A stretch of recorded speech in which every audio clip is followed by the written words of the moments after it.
ओम श्री गणेशाय नमः। जमीन खरीदने का है प्लान तो इन 11 बातों का रखें ध्यान, भविष्य में नहीं होगी कोई परेशानी। अगर आप जमीन खरीदने का प्लान बना रहे हैं तो ध्यान रखें कि इसके लिए आपको बहुत सावधानी बरतनी होगी। जमीन खरीदते वक्त कई बातों की गहनता से जांच करनी चाहिए। हर शख्स का सपना होता है कि उसके पास अपनी प्रॉपर्टी हो। फ्लैट्स के इस दौर में ऐसे बहुत से लोग हैं जो कि अपनी जमीन खरीदकर घर बनाना चाहते हैं ताकि अपने पसंद के हिसाब से अपना घर बनवा सकें।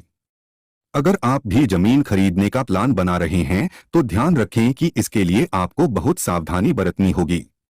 जमीन खरीदते वक्त कई बातों की गहनता से जांच करनी चाहिए, नहीं तो आगे चलकर परेशानी का सामना करना पड़ सकता है। आइए जानते हैं वे बातें क्या हैं। 1. जमीन के टाइटल की जांच। जमीन खरीदते वक्त उसके टाइटल की जांच सबसे जरूरी चीज है। आपको इस बात की जांच करनी है कि जो शख्स आपको जमीन बेच रहा है वही प्रॉपर्टी का असली मालिक है और उसके पास ही सारे अधिकार हैं। जमीन के दस्तावेज काफी जटिल होते हैं। बेहतर है कि इन दस्तावेजों की जांच आप किसी वकील एडवोकेट से करवाएं ताकि सेल्स डीड और प्रॉपर्टी टैक्स की रसीदों की जांच करवाकर वेंडर के टाइटल कॉन्फर्म होने का सर्टिफिकेट हासिल किया जा सके। कम से कम पिछले 30 वर्षों के लिए टाइटल का पता जरूर लगाएं। 2. सब रजिस्ट्रार के दफ्तर में खोज अधिग्रहण किए जाने वाले भूमि के संबंध में लेनदेन अर्थात स्वामित्व में परिवर्तन और एनकम्बरेंस अर्थात कानूनी बकाया की खोज आपको सब रजिस्ट्रार के दफ्तर में करनी होगी। इसकी प्रक्रिया हर राज्य में अलग अलग है। 3. जमीन खरीद के लिए पब्लिक नोटिस। प्रॉपर्टी खरीदने से पहले स्थानीय अखबारों में खरीदी जाने वाली प्रस्तावित भूमि पर किसी भी दावे को आमंत्रित करने के लिए पब्लिक नोटिस देना चाहिए। इससे यह पता लग जाता है कि जमीन पर किसी थर्ड पार्टी के अधिकार तो नहीं हैं। 4. Power of attorney. जमीन मालिक की ओर से पावर ऑफ अटॉर्नी POA के जरिए भी बेची जाती है।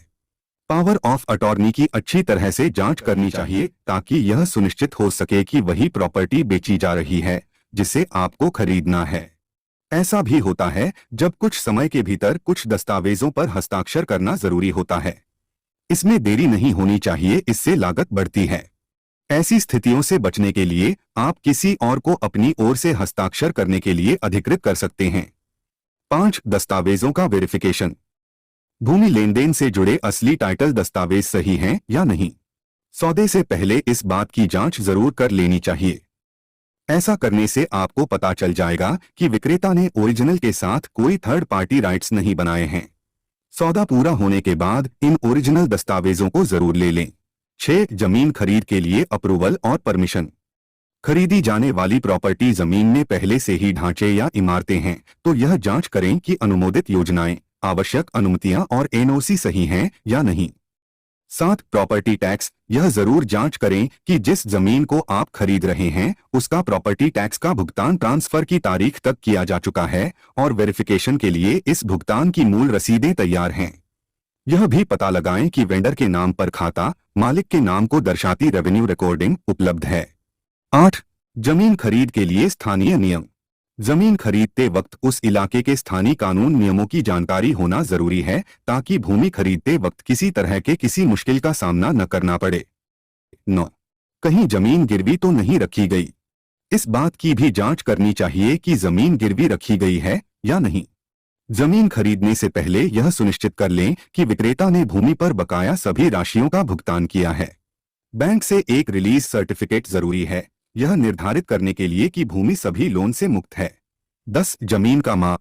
जमीन का माप भी जरूरी है जो कि खरीदने वाले शख्स को अपने नाम पर रजिस्ट्रेशन करने से पहले करा लेना चाहिए। इस काम के लिए खरीदार को किसी मान्यता प्राप्त सर्वेक्षणकर्ता की मदद लेनी चाहिए। 11. यदि आप वास्तुशास्त्र में विश्वास करते हैं तो जमीन का वास्तु अवश्य चेक कर लें या किसी वास्तुशास्त्री को बुलाकर भूमि परीक्षण करवा लें। जमीन खरीदने से पहले ऊपर की 11 बातों को जरूर ठीक से पढ़ लें, इससे आपको भविष्य में कोई परेशानी नहीं होगी। राधे राधे मित्रों, आज की वीडियो में बस इतना ही। यदि आपको हमारी वीडियो पसंद आए तो कृपया लाइक और सब्सक्राइब कर लें। बहुत बहुत धन्यवाद।